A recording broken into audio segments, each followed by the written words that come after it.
Hi, Davy. I'm awesome. Welcome to Davy's Awesome Movies, where I review the styles of movies that I love, the alternative B-rated cult style flicks. And as has become St. Patrick's Day tradition, let's watch a movie about leprechauns. This one came out in 1995, and it was directed by Brian Trenchard Smith, and written by David Dubois.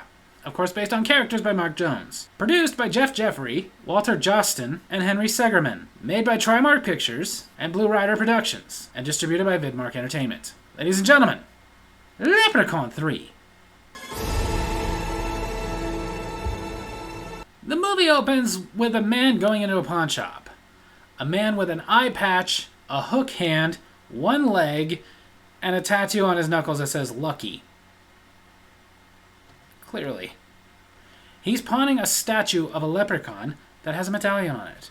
He does tell the pawn shop owner, though, whatever you do, don't take off that medallion. Which tells us he's gonna.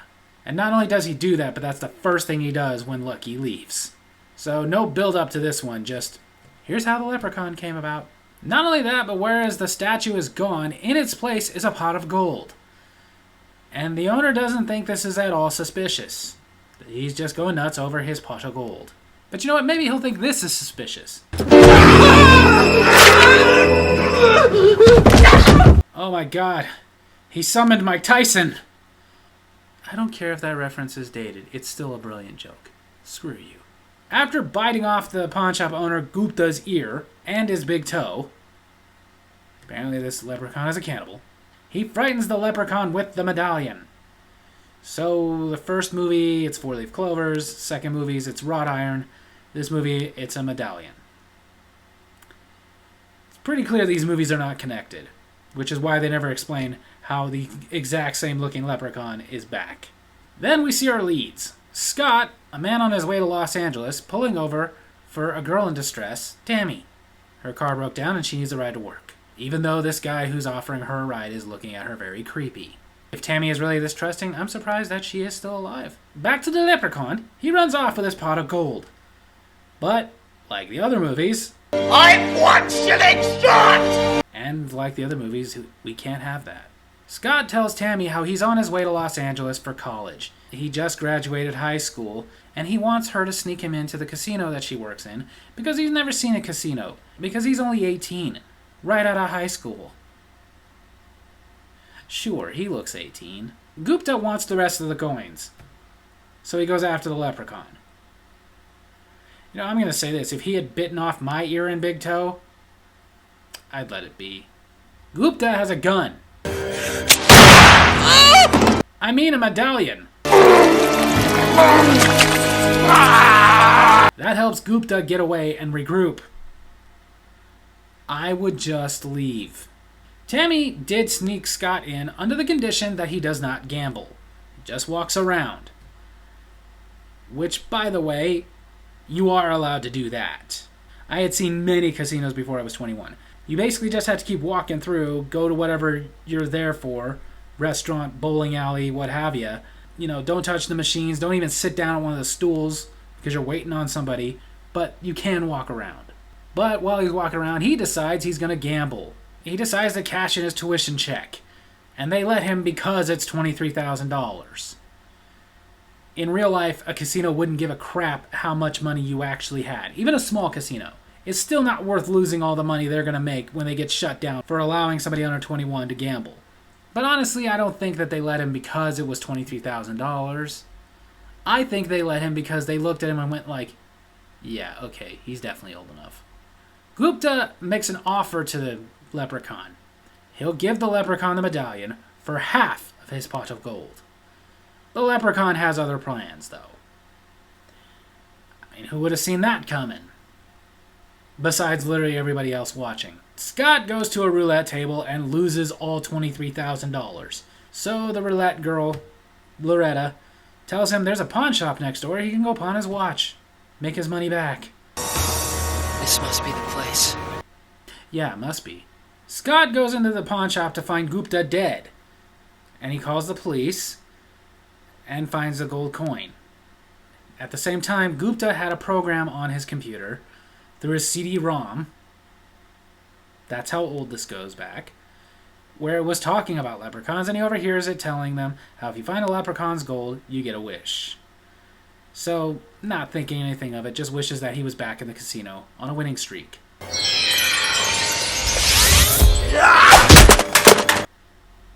Okay, yeah. Yeah, he called the police, reported a dead body. Shouldn't stay there. While Scott is in the casino on a winning streak, winning way more back than he had originally lost, the leprechaun goes looking for him. These parts where he was in the crowd, this movie was considered a guerrilla movie, done completely without permits. So these weren't extras. They were just people.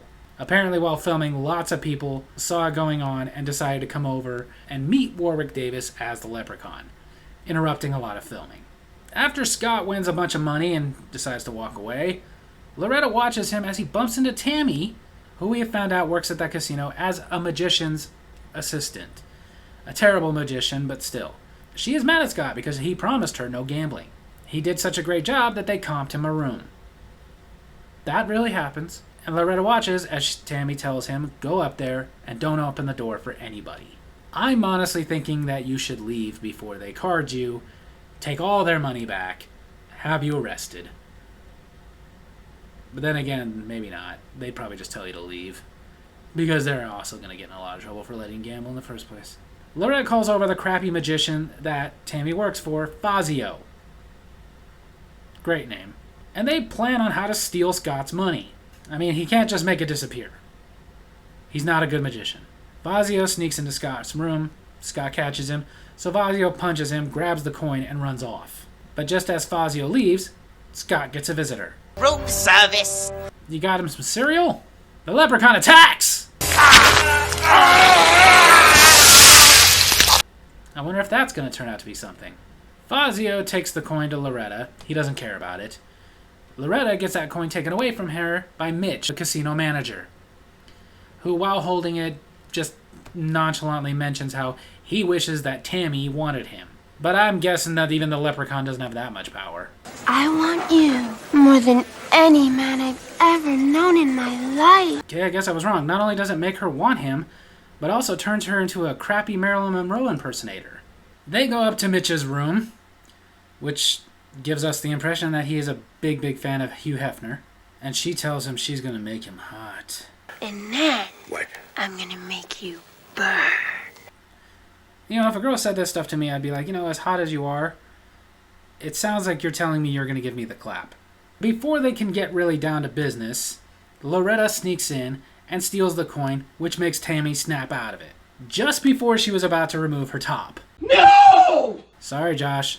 No Tammy boobies. Of course, this makes Tammy feel violated, so she knees him in the crotch and runs out. You finished in show business? Actually, she is. This was the last movie that Lee Armstrong, the actress who played Tammy, was ever in. We get the impression that Scott is turning into a leprechaun himself because he's eating a bunch of potatoes. That's a little bit racist. It's not like the Irish eat nothing but potatoes. I mean, they did invent potato skins, so... Thank you, Ireland. But after he finishes all his potatoes, he goes and sees Tammy, who tells him what happened, and he decides, no, we're not leaving this alone. We're going up there and confronting Mitch together. Okay. While you're at it, why don't you take your ID? And now, in a scene I cannot show you on YouTube, the leprechaun, thinking Mitch is the one that has his coin, has a porn actress come out of the television and seduce Mitch. And again, at no point does he feel like this is a little weird. But then, while they're about to get it on, the porn actress turns into a robot that electrocutes him.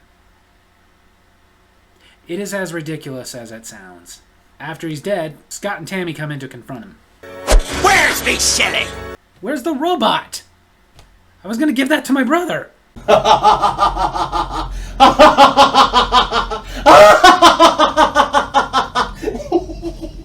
Scott and Tammy find a way to make a run for it as two loan sharks come into Mitch's room.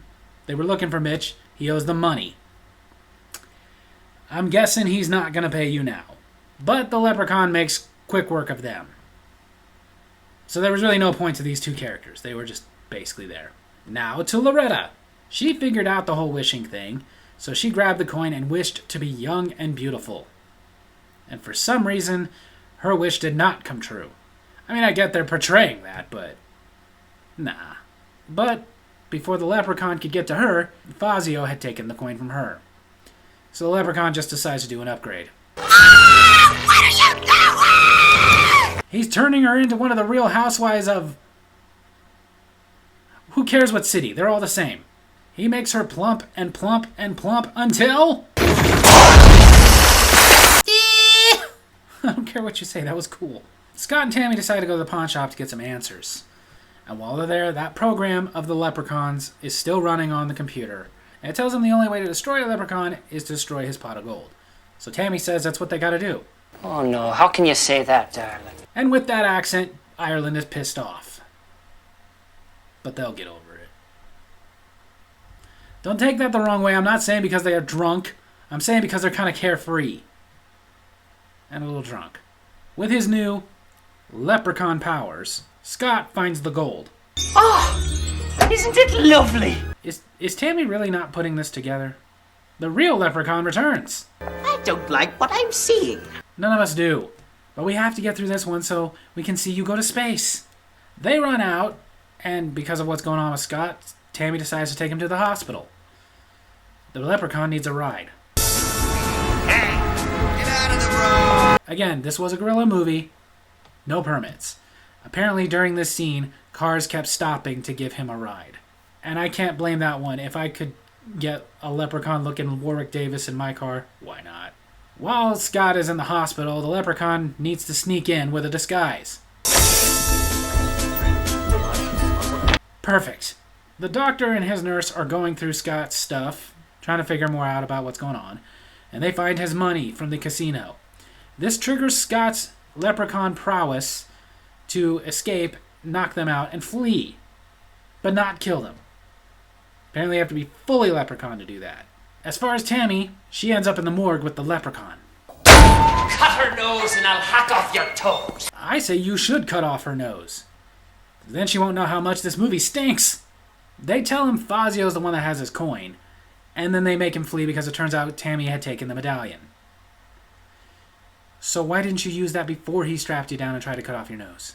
Fazio had wished to be the world's greatest magician, and now, out of nowhere, his assistant disappears, and out comes the leprechaun in a box. But if you can just appear somewhere out of nowhere like that, why were you hitchhiking? You know what? I really need to stop looking for the logic in these movies.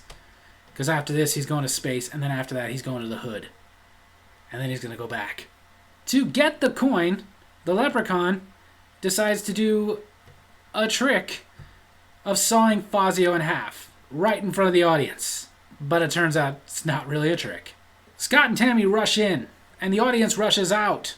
Scott, come over to the green side. In case you're wondering, that's like going to the dark side, but with cookies. Scott uses Fazio's torch to light the gold on fire and destroy it. Even though melting down gold is a process that takes more than a few seconds, and I don't think that torch is going to get hot enough to do it. But hey, at least it's ending. This does destroy the leprechaun, and also, as far as Scott... You're normal again! And creepy, so don't call me. But it does turn out that the one coin was saved. And Scott tells Tammy she can still have a wish and get whatever she wants. And she decides to lie to Scott. I think I have everything I want. So there you have it. That's the third in the classic series, Leprechaun 3. In some places, it was released as Leprechaun in Vegas. It definitely had a success. It had a $1.2 million budget. But this was the first one that did not have any theatrical release. And none of them would get a theatrical release again until Leprechaun Origins. But it was the most rented video of 1995. So it made money. Funny enough, though, this is probably the poorest received of the series, including Origins, which is just sad. It has a 0% rating on Rotten Tomatoes. That's the critics' response, but then again, screw the critics. However, even the audience rating is only 34%.